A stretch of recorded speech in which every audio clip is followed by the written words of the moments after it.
Okay, Walter, I'm going to make a quick video here, and I've already looked at this thing this morning and I ran into a few difficulties. First of all, this is the collet. It's an R8 collet, 16 millimeters. However, when these collets get larger, unlike the 3/8 collet, which is 3/8 all the way through, these larger collets, and I checked some of my American-made ones too, they have a stop in there. And so it doesn't let you put the holder in there or the end mill in there very far. So, that said,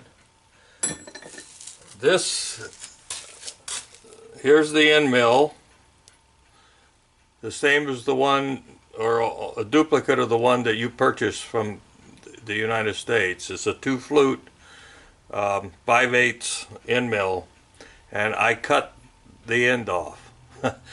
That's the only way that you can put this mill into the R8 collet and get it up in there far enough. So I did that, and that's so you can, as you can see now, the mill, it fits a little tight, but well, goes up in there, and that's all the way to the stop. Now I could have cut off more of it, I guess, but you know, for this size mill, that much protruding is not that much. You know, I think it's okay. Let me get a tape measure.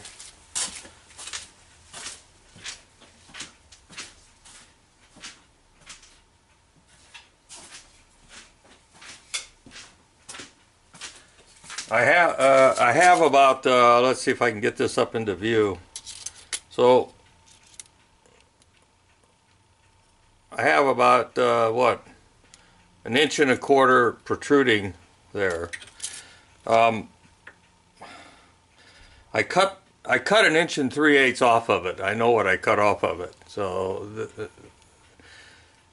so there you go. That's what we're going to make a test cut with this morning. And as you know, I've been waiting for a collet to come from China. So it took 10 days, but you know, these things are really cheap. So I'm going to put the collet in the mill, tighten it up.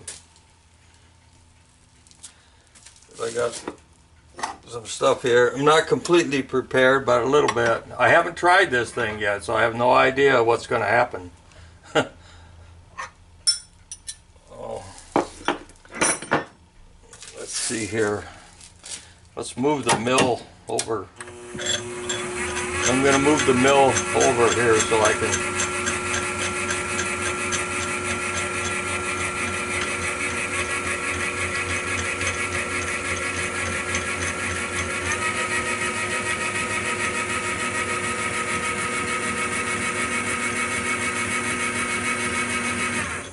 Okay, let's see where we're at here.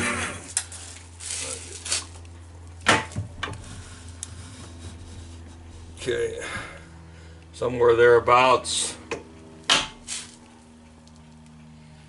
Okay, so I think it might help if we tighten this up here.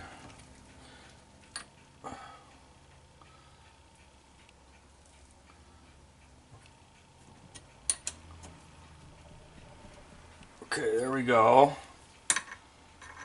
We're probably pretty close. Looks like we're pretty close to where we need to be. Let's see here. Let's move the y-axis back a little bit. There we go. It's got a pretty good radius on the insert, so alright. Well, there we go. Let's turn this light on. I don't know if that helps the camera or not. I guess it doesn't hurt anything. It helps me see. So let's move this mill, let's move the head back a little bit.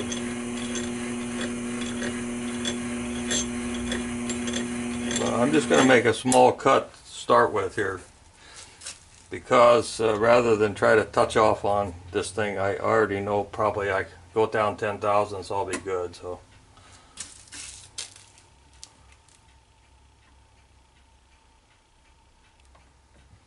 There we go. I don't know. There's something there.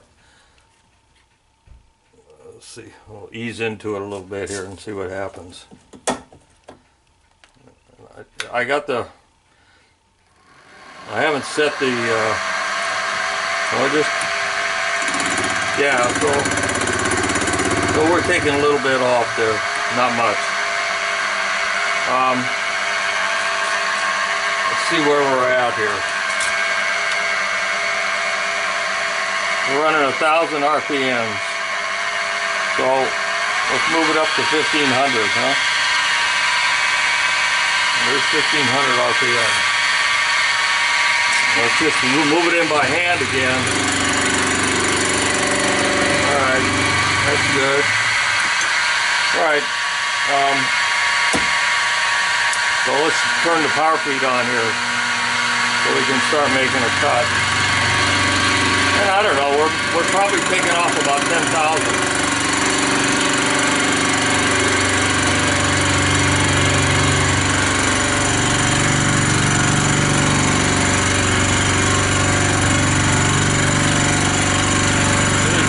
Into this thing a little bit because I'm not sure. Like I say, I haven't tried it, so this is the first attempt.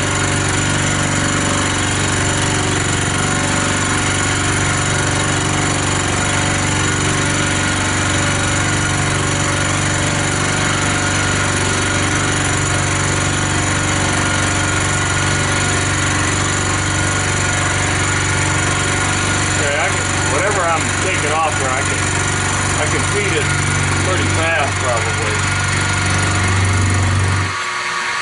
And right off the bat, this seems to work better than the the single flute. Well, you know, but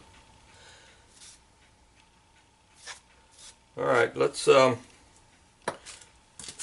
it back on again here. I guess I should check the speed and feed calculator and see how fast I should run this thing, but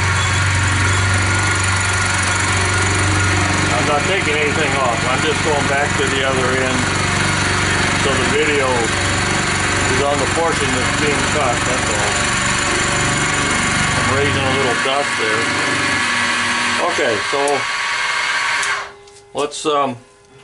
let's take off, I don't know, 20 thousandths. Okay, there we go.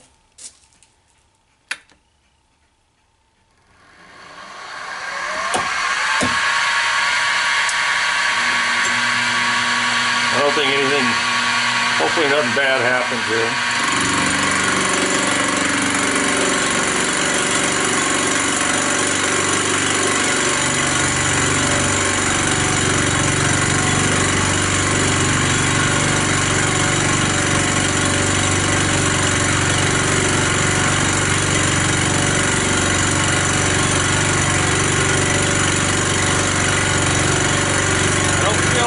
There's some vibration, a little bit noisy because it's too loose, right? I think that, I'll see what that upper portion is that we're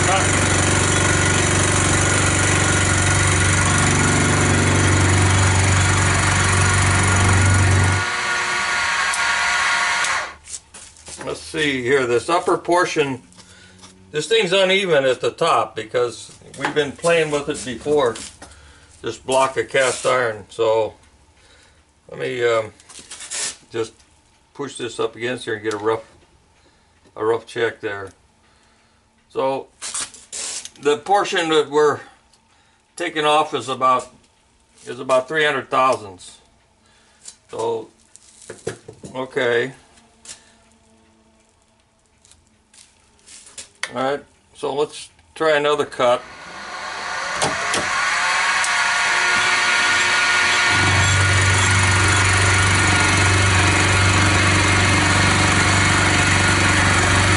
I'm just feeding back across. If I run it from this end, also keeps the chips out of my face, so it throws the chips to the back, so that helps. Okay, so let's run this down. So there's 10, 20, 30 thousandths this time.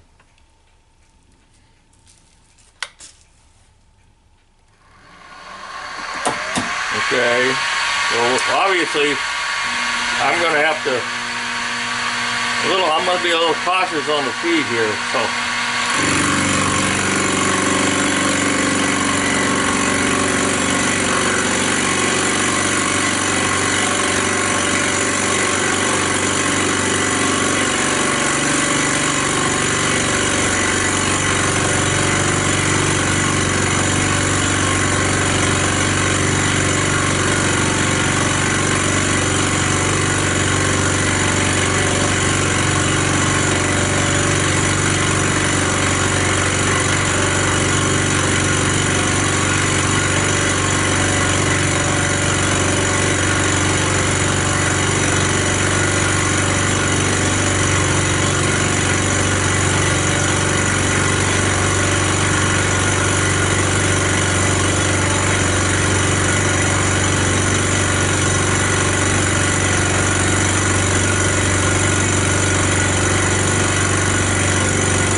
Okay, that was 30 thousandths.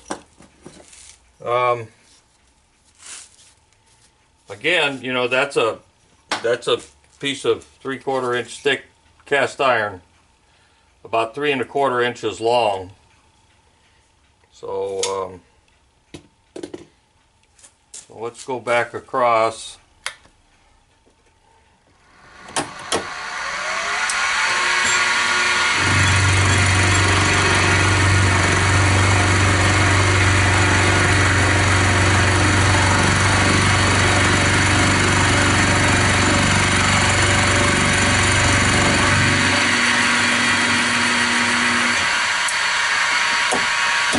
Okay, so look, where were we? 30 last time, so we're going to go 40 thousandths.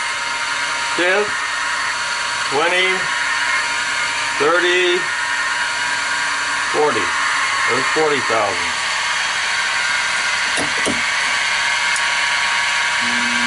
Width of cut is 300 thousandths, right? So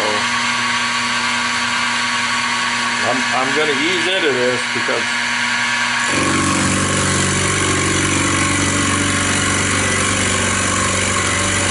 now the width of cut is 5/8 of an inch, or well, I'm hanging off the back a little bit because of the radius on the insert.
The feed is pretty slow.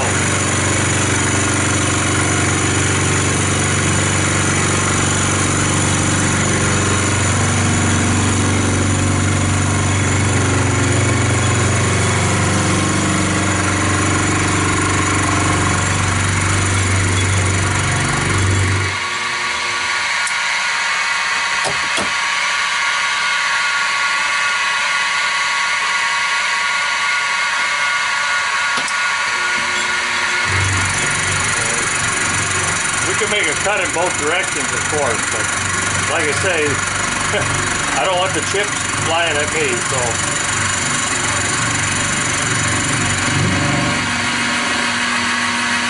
Okay, this is the ultimate test here. So last time we were taking a full width cut, but the depth of cut wasn't the same all the way across. So let's I'm going to move it down another 40 thousandths, 10, 20, 30, 40. There's 40 thousandths. And we'll just ease into this thing. Well,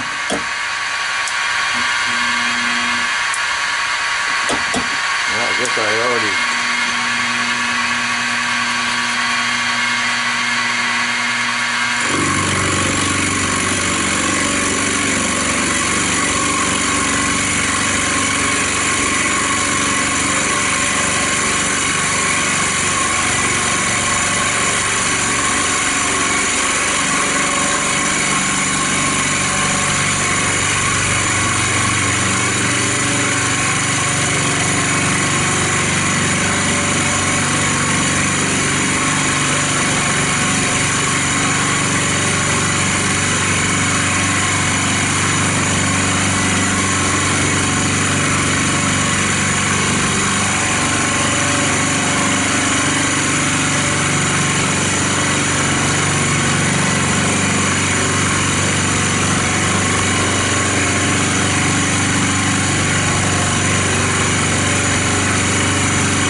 Vibration, well,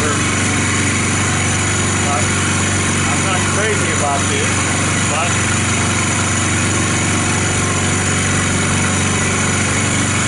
maybe I could experiment with the RPM a little bit.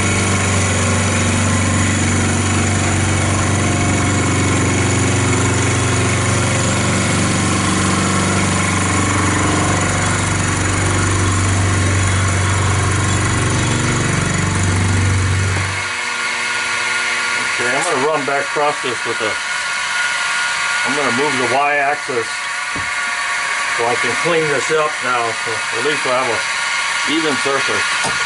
The chips are going to fly at me now, I guess. So.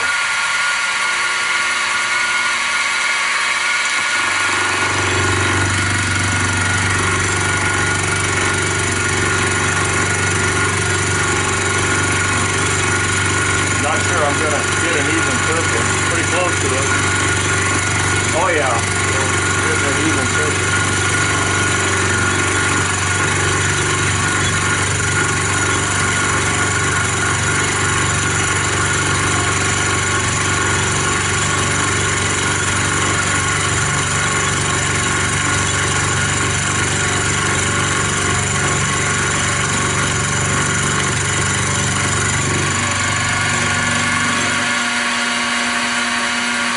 Okay. Well, maybe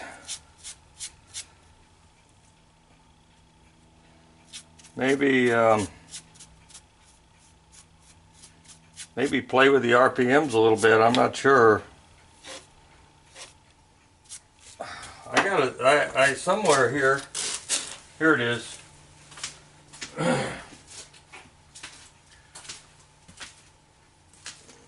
Here's the calculator. So let's see.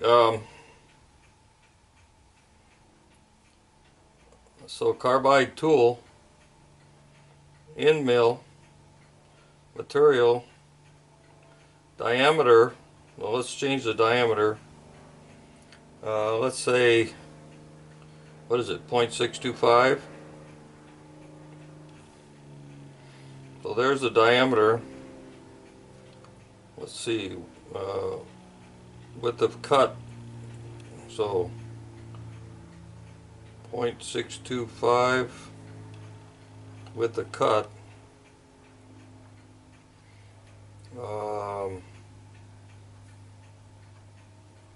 Two flutes. Let's see what we got here. My depth of cut. So let's go. 0.040.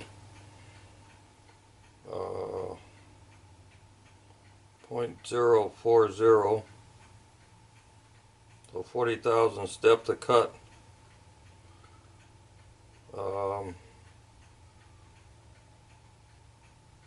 So RPM is 2,000. Inches per minute is 16. That's pretty fast. In fact, I wasn't anywhere near that, and I was only running at 1500. So I think probably wherever we're at there is close. Let's make a bigger depth of cut and see what we got here. Let's go to, I don't know, 50 thousandths. Depth of cut. Then let's check the RPM. Same thing. So it seems to think doesn't matter. But this is a little small mill. It doesn't account for that. So anyway, that gives you an idea.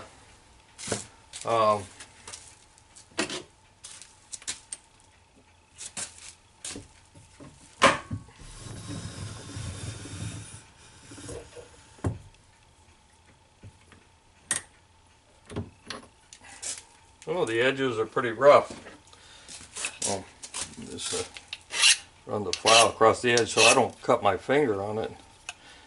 Hanging out there like a...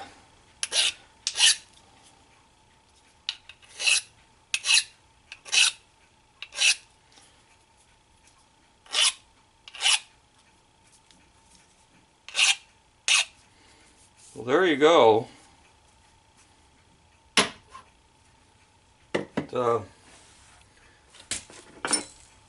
Let's see what we got here.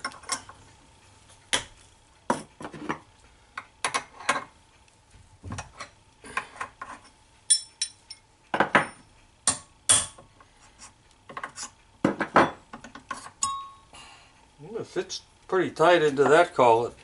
No wonder it doesn't fit the 5/8 collet. Well, all the edges look perfectly fine, still nice and sharp. The inserts look like they've hardly been used, so I guess that's a good sign. And again, I cut this much off of it, so if you can see that. So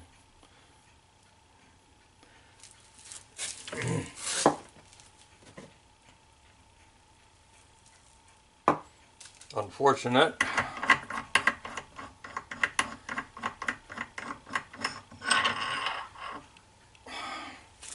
There's the collet. Little bit. Here's the 5/8 collet. You know, they're a little bit different.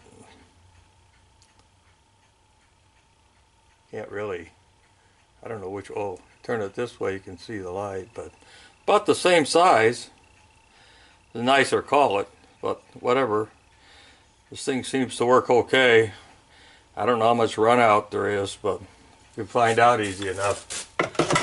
Anyway, I'm gonna sign off now, so hopefully that gives you an idea. And this mill is not much, little bit, not any bigger. All the axes are about the same except for the Z-axis goes up higher than the tag, but also I don't know that it's got that much more power, but it does have a little bit more power than the TIG. Just a mini mill. So anyway, I'm gonna sign off. So I'll go in and post this so you can see what's going on.